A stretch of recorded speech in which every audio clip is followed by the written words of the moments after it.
Martin, on a joué un contre l'autre très très longtemps. Ça a commencé probablement dans le midget 3A qu'on a commencé à connaître nos noms l'un et l'autre, à s'affronter. Ensuite, les années juniors, lui jouait pour une très bonne équipe à Beauport. Donc, c'était jamais facile de jouer contre lui que de jouer contre son équipe. Ensuite, dans la Ligue nationale, on a joué là, un contre l'autre pendant quelques années jusqu'à ce que je me fasse échanger au Sabre de Buffalo. Puis lui, Martin Biron et Jean-Pierre Dumont sont devenus mes deux meilleurs amis à Buffalo. Tout de suite, quand je suis arrivé là-bas, ils se sont occupés de moi, m'ont vraiment pris sous leurs ailes, puis m'ont montré comment ça fonctionnait, puis tout se déroulait à Buffalo. Donc, on est restés encore aujourd'hui, là, les trois de très, très bons amis. Martin était, à cause de sa grandeur, il était très, très imposant devant le filet, donc c'était jamais facile contre lui. Quand on est arrivé junior, comme je disais plus tôt, il jouait pour une très, très bonne équipe, les Harfans de Beauport. C'était jamais le fun de les affronter.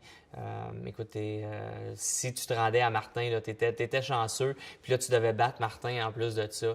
Donc, c'était jamais facile là, d'affronter Martin Biron.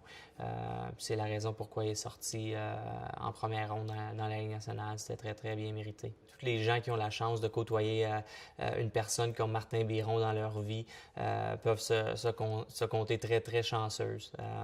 C'est toute une personne hors de la glace, Martin. C'est le genre d'ami que tout le monde rêve d'avoir. Il ferait n'importe quoi pour ses amis. Il est toujours là pour te dépanner. Il a été là pour moi à plusieurs reprises au cours de ma carrière. Je lui en suis encore très, très reconnaissant. Mais comme personne, Martin Biron, c'est de l'or en barre, comme on dit en bon québécois. C'était le fun parce on avait toujours des bonnes compétitions avec Martin. Martin, c'est pas le gardien typique qui parle pas à personne puis qui est très, très dans sa zone. Martin, c'est un gars qui parle beaucoup, même quand il joue, avant les matchs, après les matchs, pendant les matchs, avec ses joueurs, avec l'adversaire. Donc, pendant les entraînements, on se taquinait énormément. On avait beaucoup, beaucoup de plaisir. Mais c'est ce que j'aimais aussi parce que ça amenait encore plus l'aspect compétitif. Écoute, Martin, c'est tout un gardien de but, là, comme je disais plus tôt. Repêché en première ronde, la carrière qu'il a connue, je me considère chanceux d'encore aujourd'hui d'être un de ses amis personnels. Martin, c'est pas le plus gros, mais devant le filet, à cause de sa grandeur, il avait l'air très, très imposant. Puis il reculait jamais devant personne. On l'a vu se battre avec Ray Emery. Écoute, Martin était toujours là pour se défendre ses coéquipiers, autant sur la glace que hors de la glace. Mais c'est un joueur, une personne qui était appréciée de tout le monde. Tous ses coéquipiers voulaient le meilleur pour lui. Puis écoute, comme gardien de but, il a été numéro 1 pendant plusieurs années à Buffalo, numéro 1 à Philadelphie pendant plusieurs années également. C'était un très bon ami, un très bon coéquipier à avoir. J'ai pas encore trouvé où il était faible. J'ai eu beaucoup de succès au cours de ma carrière, mais c'était pas contre Martin, mais c'était pas une place en particulier. Je pense que c'était plus l'aspect compétitif. Il m'a arrêté à plusieurs reprises, mais je voulais toujours me reprendre contre lui. Donc, on avait une belle énergie compétitive, un envers l'autre, puis on se poussait les deux. Fait que quand tu as un gardien numéro 1 de la trempe de Martin Biron, c'est toujours positif. Tu n'as pas besoin de t'inquiéter de ce qui va se passer derrière toi. Tu te concentres sur ce que tu as à faire.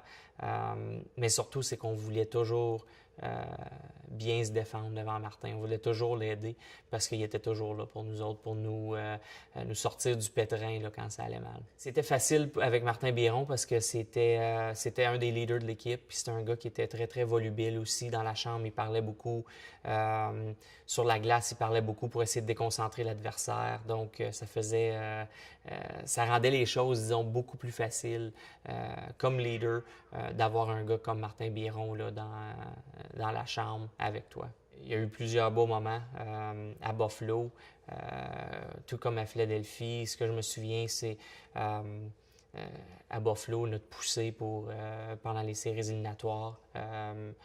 en revenant du lockout en 2006, personne ne s'attendait à ce que les Sabres de Buffalo s'amènent puis deviennent une des forces de la Ligue nationale, de faire partie de cette équipe-là, avec Jean-Pierre Dumont, avec Jason Pominville, Martin Biron, plusieurs Québécois ensemble à Buffalo. Ça a été un des beaux moments de ma carrière. On était très, très, très proches. On était co-chambreurs notre dernière année à Buffalo. Donc, quand il s'est retrouvé avec les Flyers de Philadelphie, c'est sûr que moi, je lui posais beaucoup de questions. Mais il pouvait pas, il fallait faire attention parce qu'il pouvait pas me dire, OK, viens signer avec nous autres, viens avec les Flyers. Donc, moi, je posais des questions pour essayer d'en connaître un peu plus sur l'organisation, sur la ville. Mais on faisait très, très attention de ne pas dépasser les limites également là, de ce côté-là. Peut-être co-chambreur avec Martin, c'est une des meilleures expériences de ma vie, de ma carrière. Une chose que je peux vous dire, c'est que Martin rendait les choses très, très faciles. Quand on arrivait sur la route, Martin déballait premièrement son ordinateur. Puis là, il allumait ça avec toutes les émissions au Québec ou les matchs de hockey. Il y avait son satellite qui se connectait à son ordinateur. Ensuite, il y avait la télévision dans la chambre. Il y avait la radio s'il y avait des choses à écouter, des matchs spécifiques sur la radio. Donc, l'ordinateur, l'iPad, la radio, la télévision. Puis Martin était au téléphone en train de parler avec sa femme puis contrôlait tout ça. Donc, moi, je me m'assisais dans la chambre puis je le regardais aller. C'était magnifique. J'avais pas grand-chose à faire.